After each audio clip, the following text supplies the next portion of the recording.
Hi hello ನಮಸ್ತೆ friends. ಇವತ್ತಿನ ವಿಡಿಯೋದಲ್ಲಿ ಉಳಿದಿರೋ ಅನ್ನದಿಂದ ವಡೆ ಯಾವ ರೀತಿ ಮಾಡಬೇಕು ಅನ್ನೋದನ್ನು ತೋರಿಸ್ತಾ ಇದ್ದೀನಿ.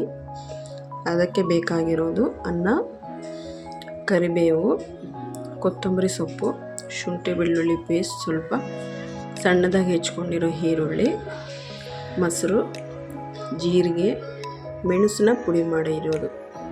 ಅನ್ನನ ಮೊದಲಿಗೆ ಮಿಕ್ಸಿ ಮಾಡ್ಕೊಳ್ಬೇಕು. ಸ್ವಲ್ಪ ನೀರನ್ನು ಹಾಕ್ಕೊಂಡು ಹದವಾಗಿ ರುಬ್ಬಿಟ್ಕೊಳ್ಬೇಕು. ಅದಕ್ಕೆ ರವೆನ ತೋರಿಸಲಿಲ್ಲ, ಸಾರಿ ಫ್ರೆಂಡ್. ರವೆ, ಈರುಳ್ಳಿ, ಕರಿಬೇವು, ಕೊತ್ತಂಬರಿ ಸೊಪ್ಪು, ನಂತರ ಶುಂಠಿ ಬೆಳ್ಳುಳ್ಳಿ ಪೇಸ್ಟು, ರುಚಿಗೆ ತಕ್ಕಷ್ಟು ಉಪ್ಪು. ನಾವು ಹೆಚ್ಚಿಗೆ ಹಸಿಮೆಣಸಿನ್ಕಾಯಿ ಬಳಸದೇ ಇರೋದ್ರಿಂದ ಖಾರದ ಪುಡಿನ ಬಳಸ್ಕೊಳ್ತಾ ಇದ್ದೀವಿ.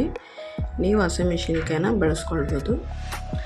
ಅದನ್ನು ಚೆನ್ನಾಗಿ ಮಿಕ್ಸ್ ಮಾಡಿ ಅದಕ್ಕೆ ಮೆಣಸು ಪುಡಿನೂ ಜೀರಿಗೆ ಪುಡಿ ಮಾಡಿ ಇಟ್ಕೊಂಡಿರೋದು ಹಾಕಿ, ನಂತರ ಮೊಸರನ್ನು ಹಾಕಿ ಚೆನ್ನಾಗಿ ಕಲಿಸ್ಕೊಳ್ಬೇಕು.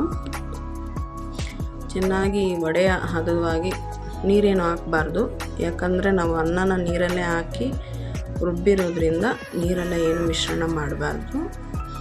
ನಂತರ ಎಣ್ಣೆ ಕಾದಿದೆಯಾ ನೋಡಿ, ಒಂದೊಂದೇ ವಡೆಯನ್ನು ಬಿಡ್ತಾ ಇದ್ದೀನಿ.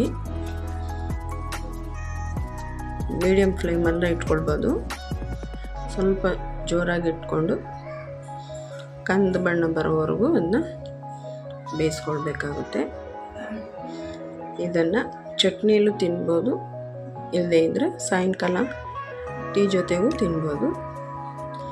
ರುಚಿಯಾಗಿ ಗರ್ಗರಿಯಾಗಿ ಬಂದಿದೆ. ನೀವು ಒಮ್ಮೆ ಟ್ರೈ ಮಾಡಿ ಫ್ರೆಂಡ್ಸ್, ಯಾಕಂದರೆ ಅನ್ನನ ವೇಸ್ಟ್ ಮಾಡಬಾರ್ದು ಅಂತಾರೆ. ಹಾಗಾಗಿ ಇದೊಂದು ರೆಸಿಪಿ ಅನ್ನದಿಂದ ಮಾಡೋದು ತುಂಬ ಚೆನ್ನಾಗಿದೆ ಫ್ರೆಂಡ್. ಹೀಗೆ ನಮ್ಮ ವಿಡಿಯೋನ ನೋಡಿ ಸಪೋರ್ಟ್